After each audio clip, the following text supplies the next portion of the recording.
love Westeros and the world building George R.R. Martin has done with a distinct balance between inspiration from real world history with a fantasy twist to it. But as much as I love the world, it would 100% be an awful place to live in if you were anything other than the top 1% of people. For your average member of the Smallfolk, and maybe even some landed knights, eking out a meagre existence would be a daily battle, from years-long winters, huge continent-defining wars every other generation, food supply issues, to some insane laws that allows your own liege lord to exploit you. Yeah, it kinda would suck to live in Westeros. In this video, we're going to be taking a look at a few of the reasons why, from a lore point of view, this is the case, but also compare some of these issues to real-world medieval context to see if it's just a Westeros issue or something deeper with this medieval time period. When the snows fell and the ice winds howled out of the north, Old Nan said, farmers left their frozen fields and distant holdfasts, loaded up their wagons, and then the winter town came alive. The Thoughts of Bran Stark, A Game of Thrones Chapter 37, Bran 5. I think one of the more obvious ways your life would suck if you lived in Westeros is of course the huge impact of years-long winters. The thing is, one huge misconception about the winters in Westeros is while yes, it's going to be very cold and snowy, the whole of Westeros isn't going to be impacted to the same level, in the same way. The further north you go, the colder and more inhospitable it's going to get. I mean, we know that it even snows occasionally during the summer in the north, while places further south are of course going to feel the impact of winter. It might be far less pronounced. It may snow in places like King's Landing and maybe as far as the Reach, but it won't be as near as comparable to say the conditions at Winterfell or at the Wall. There is a reason the northern houses make such a big deal out of winter than those comparably south of the Neck. Living in the north during a harsh winter for many years in my mind is akin to living through a mini ice age. You hardly live. It's a day-to-day battle with the elements, and while you're maybe alive, you're certainly not going to be thriving. But the impact a long winter causes can really be seen in the social and economical development of Westeros as a whole. There is a reason the north is very sparsely populated. The north only has one true city and centre for mass population in White Harbour.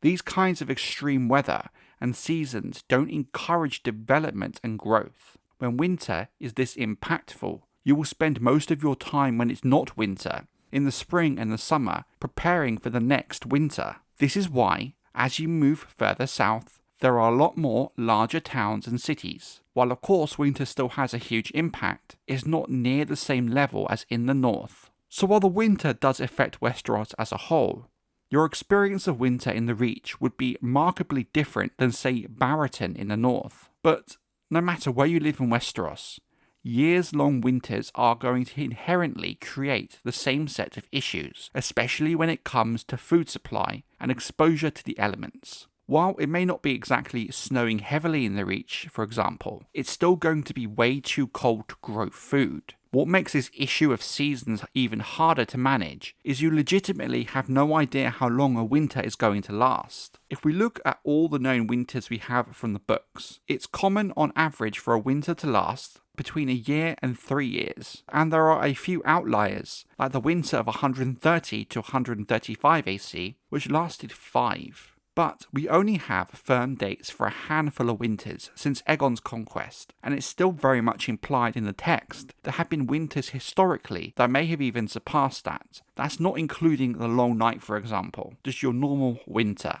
So the issue is twofold. Firstly, how do you prepare and save enough food for winter when you have no idea how long it will last? The issue gets even more complicated when you consider you can only really save and store enough food for a very small window of time before it will inevitably spoil, of course depending on what the food you're storing is. But even long-lived foodstuffs have their limit in a medieval setting. The second issue is the inconsistency works the same way for the other seasons. You have no idea how long your spring and summer are going to be. You could come out of a 3-year winter, and summer only last a single year, which is not near enough time to build up a stockpile of resources to last another long winter. The harsh reality is even in the more harsher climates of the north, the lords and their households will likely be fine come what may. But if you're not lucky enough to live in a lord's keep or a holdfast, well, it's only a matter of time before either the cold or the hunger gets you. Even if you are lucky enough to find yourself in a winter town, even then you're still only faced with a slightly improved situation. For example, we know in the winter of 134 AC, the winter town of Winterfell ran out of food and had to start eating horses. So regardless of where in Westeros you were born, winter will make your life miserable. And if you ended up in the north, simply just pray to the old gods. Every great lord has unruly bannermen who envy him in his place. My father had the Rains and Tarbex. The Tyrells had the Florence. Host Tully has a Waldefrey. Only strength keeps such men in their places. The moment they smell weakness. During the Age of Heroes, the Boltons used to flay the Starks and wear their skins as cloaks. Jaime Lannister to Brienne of Tarth. A Storm of Swords, Chapter 62. Jaime 7. The impact of the wars of lords and kings is also a factor to consider when talking about the quality of life in Westeros. This isn't really an issue exclusive to Westeros, but it's also seen in real-world history as well to varying degrees. If your lord calls his banners, and you're a fighting age male, which would be anything from an early teen to someone in their 50s, you're going to war. And the truth is, you really didn't have much choice about going or not, given you likely don't own your land, and thus your home, and this would kind of be part of the social contract with your lord. It's not even clear if you get paid for the privilege of going. There is a huge difference between circumstances. Most men who make up the bulk of an army are not going to be well-equipped knights, with years of martial training. In fact, you would likely be lucky to be given some basic padded armour and a rusted old axe. A lot of small folk historically in the real world would have wielded whatever they had at hand. Farmers might use hoes or a sickle, for example. In Westeros, however,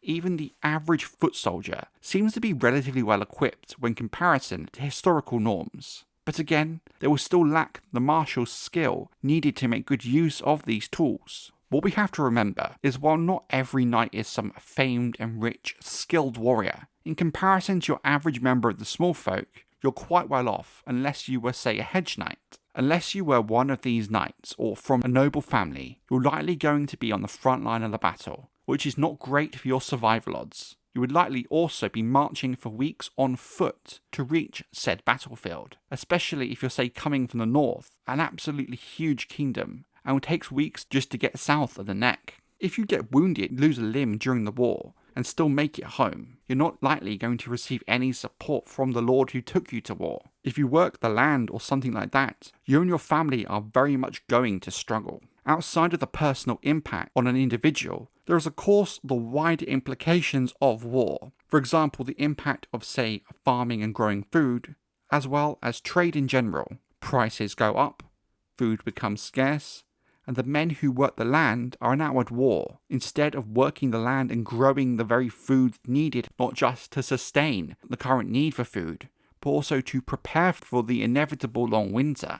There could also be other factors like port blockades that stop food from getting into cities and causing famine. The impact on King's Landing during the Dance of the Dragons is a really good example of this. The blockade of the Gullet crippled the city and made the Smallfolk a hostile force towards both the Blacks and the Greens to varying degrees. In fact, the food riots and the Moon of Madness that followed have a huge impact in how the Dance of the Dragons ended, and kind of the entire fate of House Targaryen if you really think about it. You also then have to consider the sheer impact of the number of dead in a war, which compounds these issues even further. Remember, the fighting age men are also the working age men, and after a huge loss of life that comes with a war, the lack of those working age men will have a huge impact on the regions they come from. For example, in the direct aftermath of the Dance of the Dragons, the Riverlands was utterly broken with an unknowable amount of dead, many of whom were small folk caught in the crossfire.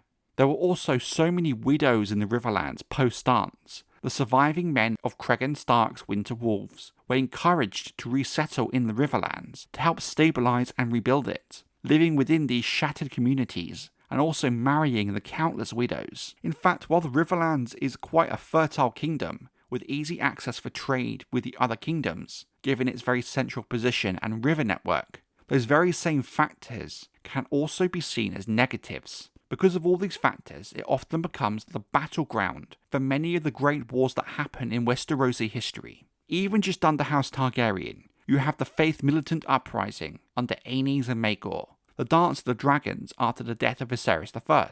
Just as Westeros recovers from the dance, a generation later you have the First Blackfire Rebellion, which, as we know, partly took place in the Riverlands. Robert's Rebellion also partly took place in the Riverlands.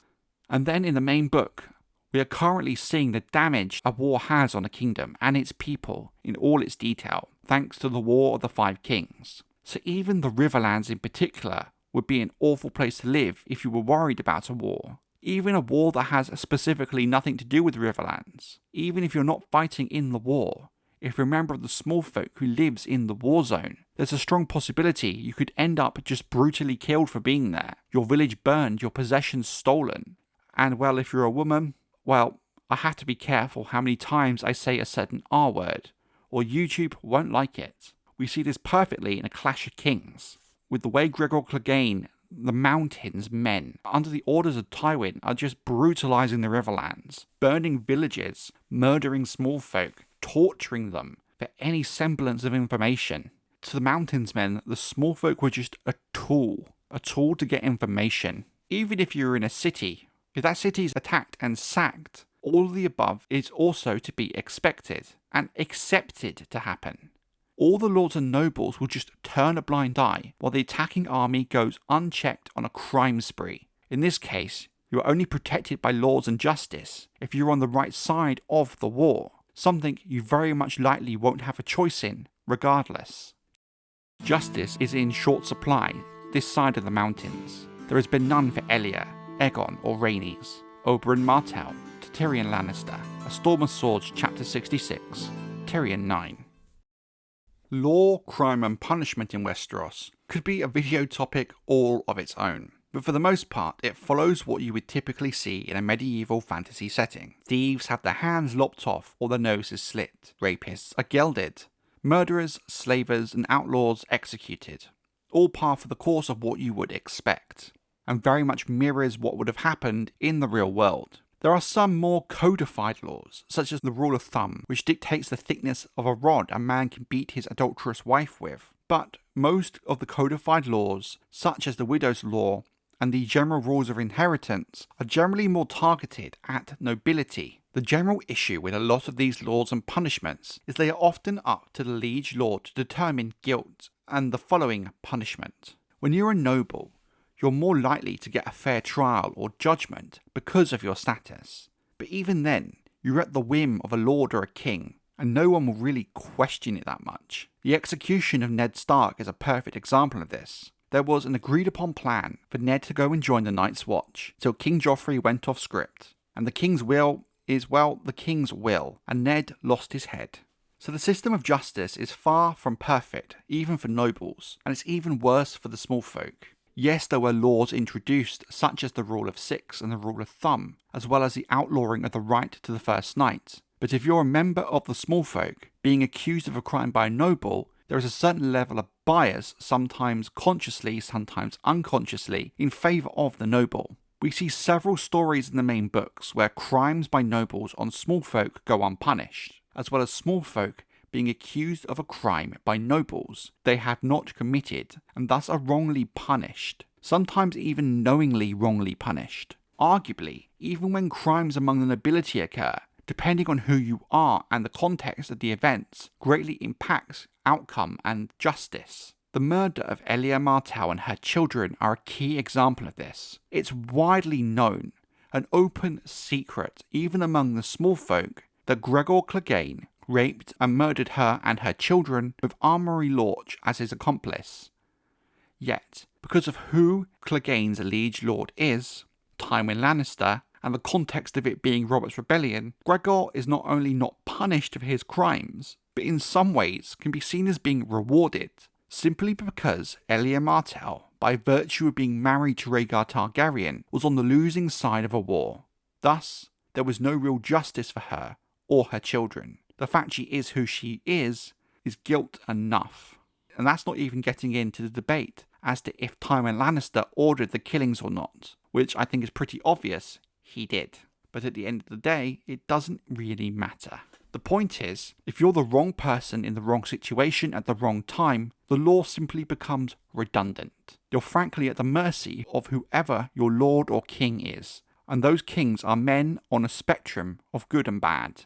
For me, if we really want to talk about how horrible being a member of the Smallfolk is in Westeros, all we have to do is look at the right to the first night.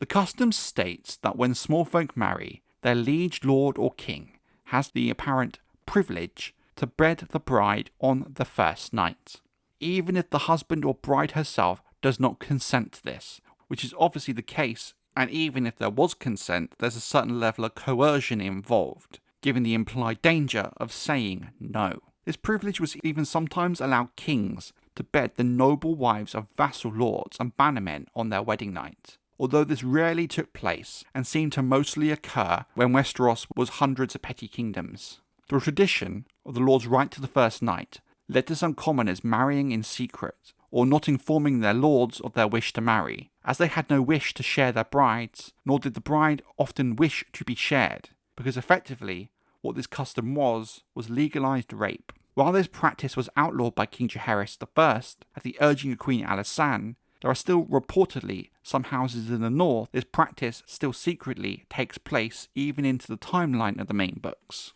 So what we've established, if you as a normal person are going to live in Westeros, the deck is severely stacked against you, and it's generally an awful place to live. Long winters, frequent wars, inconsistent laws and justice, class bias to an extreme. Unless you're a part of the nobility, no one really cares about you. But something else to consider is where you live in Westeros, because not every kingdom is made equally. The north would be a very hard place to live thanks to the harshness of winter. The Riverlands is a theatre of war every other generation. Living in the Westerlands comes with the wealth of the many gold mines, but also the risk of being carried off by Ironborn raids. The Iron Islands themselves are a brutal place to live in their own right, probably arguably the most brutal place in Westeros. Dawn is a very harsh environment, much like the north. The elements are not in your favour. On balance, I think the Crown lands were a reasonably safe place to live, being the lands administered directly by the Crown itself. The Stormlands doesn't seem too bad until you get to the Dornish Marches, where historically the Dornish raided into the Stormlands, but ever since Dornish unification with the rest of Westeros, it does seem more of a non-issue into the time in the main books. Living in the Reach does sound appealing, given the prosperous amount of food and the less harsh climate compared to the kingdoms further north, where even the winter might be quite temperate. But none of these kingdoms are perfect and all have their own issues. Even if you lived in a city like King's Landing, many of them are very densely populated, taxed heavily, have lawless slums, high murder rates, job opportunities are not great, disease and plague are a huge risk, especially when you tend to be living in a quite unclean and dirty environment outside of the more affluent areas of the city. So here's the thing with Westeros. Outside of being a noble, it's a hard life. You have very little agency or control over. You are ultimately a cog in the game of the nobles. There is no perfect good place to live, with each kingdom really having its own negative aspects. But here's the thing. As interesting as this world is to read about, I don't think George R.R. Martin set out to create a world where we as readers would want to live. The fact that it is the fascinating but harsh place with a brutal way of life very much fits the kind of story George is telling. And hey, who knows, maybe come story's end, the will might be broken and we might see the dawn of a new era in Westeros, and there might be some meaningful change.